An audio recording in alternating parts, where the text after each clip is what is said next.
For more information on our top stories and others, do visit our website, channelstv.com. youtube.com/channelsweb has videos of all our shows.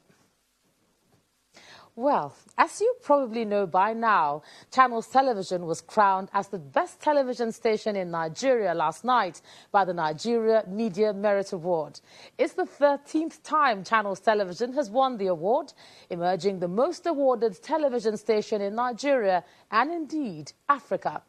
Channels Television is Africa's leading news station and has been a trailblazer since it started broadcasting 24 years ago. Apart from the NMMA, the station has clinched several international awards in the last couple of years for leading roles in news broadcast.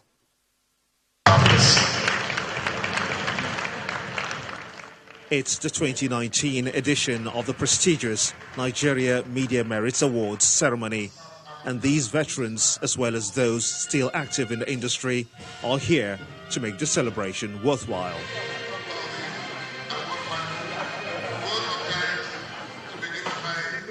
The acting chairman of the NMMA Board of Trustees sets the tone for the event. He has a word or two for individuals in the media profession. This phenomenon, if not checked, will single-handedly ruin not just our profession, but what we stand for. And the only way to stem its ruthless tide is by exhibiting the audacity of credibility.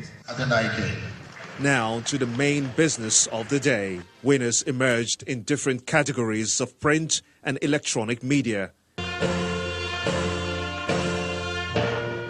Some eminent Nigerians are honored for their dedication to media professionalism, excellence and service to the nation.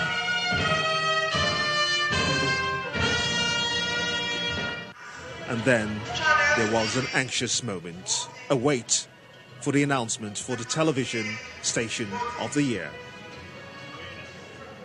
And the winner of the NBC prize for the television station of the year is Channels Television.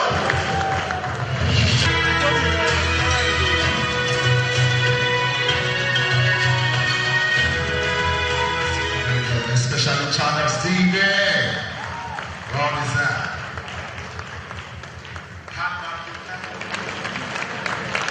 First of all, we have to thank Almighty God for receiving this award.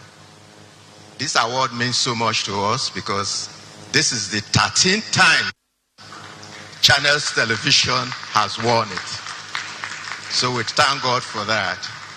And our special thanks to our captain, our chairman, Dr. John Momo, and Dr. Mrs. Momo, for driving the ship for us.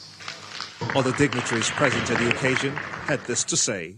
You are doing a great job, really, and one was there encourage you to keep it up. You know, maybe keep on winning it every year. Yes. We are all offshoot of NTA when we were monopolists, but now you can see that NTA has produced very good personnel, and I'm very proud of Channels. The record-breaking 13th Television Station of the Year award won by Channels TV. And for the management and staff of the station, it's another reminder to keep raising the bar of quality broadcasting in Nigeria. Congratulations once again to the entire Channels Television family. We cross over to Abuja now. Here's Ibrahim Adra. Congratulations, Ibrahim. Ijoma, what a sweet way leading up to the Yuletide season. Yeah. Well, here in the nation's capital, the passage of the production sharing contract expected to generate about $2 billion for the country, and the finance bill expected to increase the country's revenue generation does not stop the federal government from borrowing. This is coming from the President of the Senate, Ahmed Lawan, on the heels of President Muhammadu Buhari's letter to the National Assembly requesting to borrow $29.96 billion. According to Senator Lawan, the National Assembly would ensure strict oversight to make sure that every borrowed cent is tied to a project. They will remain standing. Senator Ahmed Lawan arrives for his first major media engagement since emerging as President of the Ninth Senate. Thank you very much. It's a news conference on the achievement of the Senate in the past 6 months. Some members of the Senate leadership, including the minority leader, are in attendance. So you will come to everything concerning this country from your own perspective. What we all want is that at the end, let Nigeria be better for each and every one of us. President of the Senate, Ahmed Lawan, speaks on the Petroleum Industry Bill and the Electoral Act Amendment Bill. The National Assembly will this time around adopt a different approach to make the passage of the PIB a reality. We want to see a situation where the legislature and the executive work very closely to have a PIB that will attract investment into the oil and gas sector in Nigeria. The Electoral Reforms Amendment Bill is a priority because of the urgent need to improve our electoral processes. We want to pass the bill well ahead of the next electoral cycle in 2023 and avoid the political hit and pitfalls that imperil the efforts of the 8th National Assembly, which passed the same bill close to the last general elections. On whether the National Assembly will approve the president's loan request of $30 billion, Senator Lawan answers in the affirmative.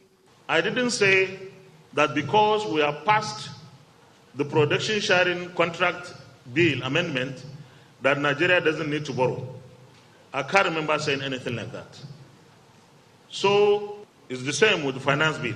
The question of whether we are going to pass the loan request of the executive arm of government. Yes, if you don't have money and you have projects that after you do them will not only provide the infrastructure that you need, but also spend money, nothing will really militate against the passage. The 8th Senate in 2016 rejected a similar loan request from President Buhari for lacking in details. Senator Lawan, however, says President Buhari has learned his lesson and has provided necessary details of what the loan would be used for in his new request. On the hate speech and social media bills, Senator Lawan says during their public hearings, Nigerians can state their positions for or against, which will determine whether or not the bills will be passed. Terry Ikumi, Channels Television News. Meanwhile, there are indications that President Muhammadu Buhari may tomorrow, Tuesday, assent to the 10.6 trillion naira 2020 budget transmitted to him by the National Assembly. Both chambers of the Federal Legislature had on the 5th of December 2019 passed the 2020 appropriation bill, raising the total estimate to 10.6 trillion naira. President Buhari on October the 8th presented a budget estimate of 10.33 trillion naira to a joint session of the National Assembly, based on value-added tax of 7.5%, up by 2.5%. If signed, it means the administration of Muhammadu Buhari and the 9th National Assembly would have succeeded in returning the country to the January to December budget cycle.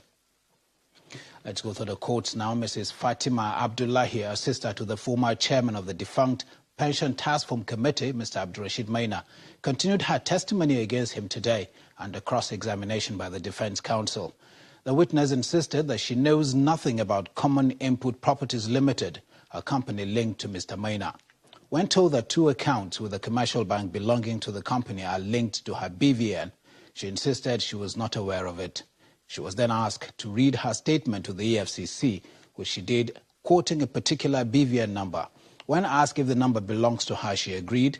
When probed further, she changed her answer, claiming she did not verify the name of the account or the owners. The prosecution also asked if, as a civil servant, her office is aware that she is running a business. The witness said she only opened an account but is not running a business. Mrs. Abdullahi was thereafter discharged by the court on the request of the prosecution, who opted not to re-examine her.